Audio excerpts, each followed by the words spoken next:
मैं एक माँ हूँ और मैं तो भूखी रह लूंगी, मैं तो तपस्या कर लूंगी, तप कर लूंगी, सब दुख सुख दुख सब व्यतीत कर लूंगी, निर्विघ्नता से अपने जीवन को संपन्न कर लूंगी आपके चरणों में। लेकिन हे बलिदेव, ये मेरे बाल गोपालों की स्थिति मुझसे अब देखी नहीं जाती।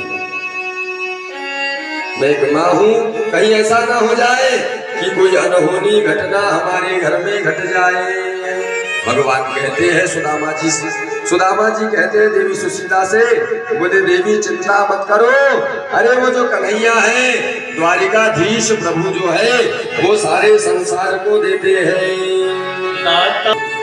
और हे स्वामी, अब मुझसे मेरे बालकों की ऐसी परिस्थिति देखी नहीं जाती। कहीं ऐसा ना हो जाए कि हमारे घर में कोई अघटित घटना घट जाए। सुदामा जी महाराज ने देवी सुशीला को कहा, बोले देवी चिंता काहे को करती हो?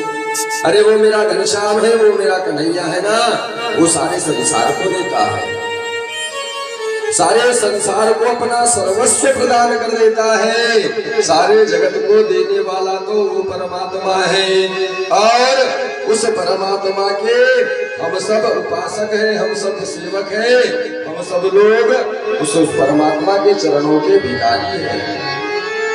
बोले देनहार कोई और है और भेजत है दिन रे, लोग भरम हम परे करे जाते नीचे ने।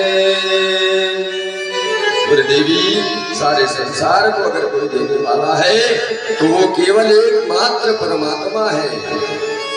वो शायद हमारे पिछले जन्म के कोई प्रारब्ध शेष रह गए होंगे जो देवी इस जन्म में हमें भुगतना पड़ रहा है। देखिए, लोग कहते हैं कि महाराज हमारे जीवन में ऊपर वाला दुख ही दुख दे रहा है। ये सुख और ये दुख महाराज जीव के जीवन में परमात्मा नहीं देता है, ये जीव के जीवन में महाराज उनके प्रारब्धों के कारण उन्हें प्राप्त होता है। अच्छा प्रारब्ध है उनके जीवन में तो सुख आएगा। महाराज कुछ बुरे कर्म किए हैं तो जीवन में कुछ न कुछ संकट अवश्य आएगा। काऊ न काऊ सुख दुख कर दाता, निज कृत कर्म भोग सब भाता।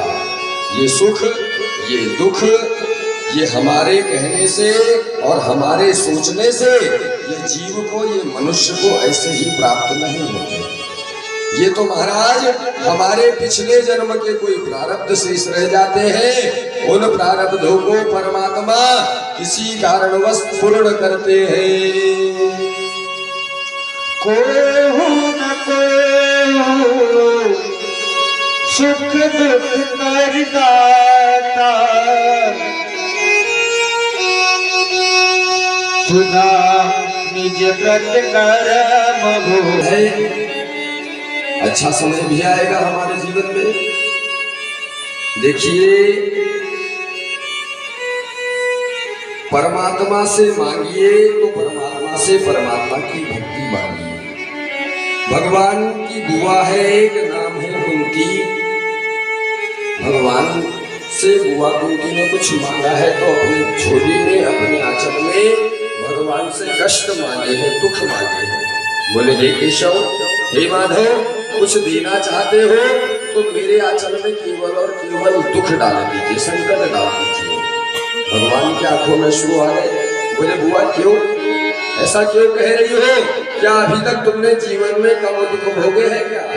है? जैसे तैसे तुम्हारे जीवन में सुख आया है और तुम इस सुख का उपभोग करना नहीं चाहती हो।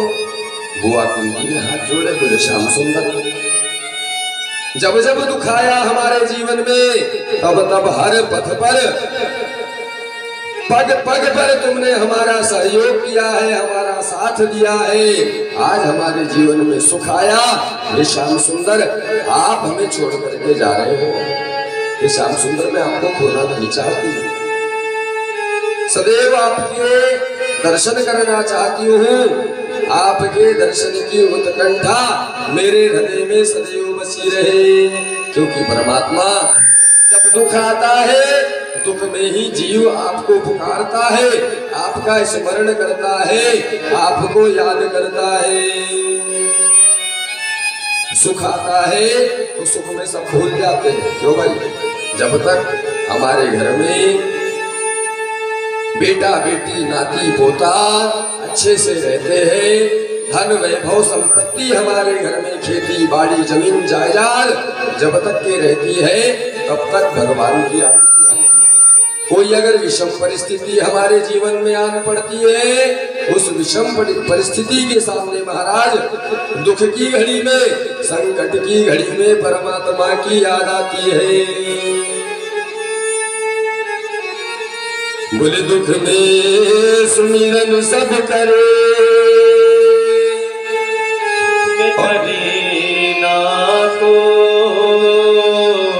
जो सुख में सुमिरन करे, तो दुख काहे को। जो महाराज सुख में भी परमात्मा को पुकारे, भगवान का स्मरण करे, तो महाराज उस जीव के जीवन में कदापि दुख नहीं आने वाला। सुख में भी परमात्मा को पुकारिए, दुख में भी परमात्मा को पुकारिए। सुशीला ने कहा, बोले स्वामी मैं आपकी पत्नी होने के साथ साथ, भार्या होने के साथ साथ उन बच्चों की माँ हूँ, और मुझसे मेरे बालकों की ऐसी स्थिति नहीं देखी जाती।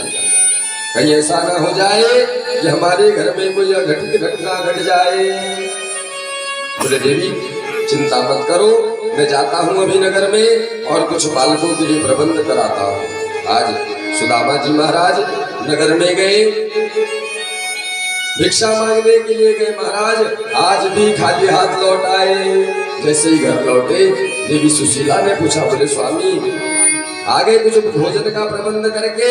हाथ जोड़े बोले, नहीं देवी, आज भी मेरे ठाकुर की यही इच्छा है कि आज भी हमारे घर में एकादशी का व्रत होना चाहिए। महाराज सुदामा जी गए नगर में भिक्षा मांगने के लिए। उतने समय में एक ब्राह्मण आए सुदामा जी के घर। देवी सुशीला ने उन्हें बुलाकर अंदर लाया अपनी कुटिया में, और महाराज जल लेकर के आई। जल दिया, फूट फूट करके महाराज आंखों से आंसू बहने लगे। ब्राह्मण ने पूछा, बोले देवी क्यों रो रही? बोले ब्राह्मण देवता, मुझे भागिन के घर में जल के सिवा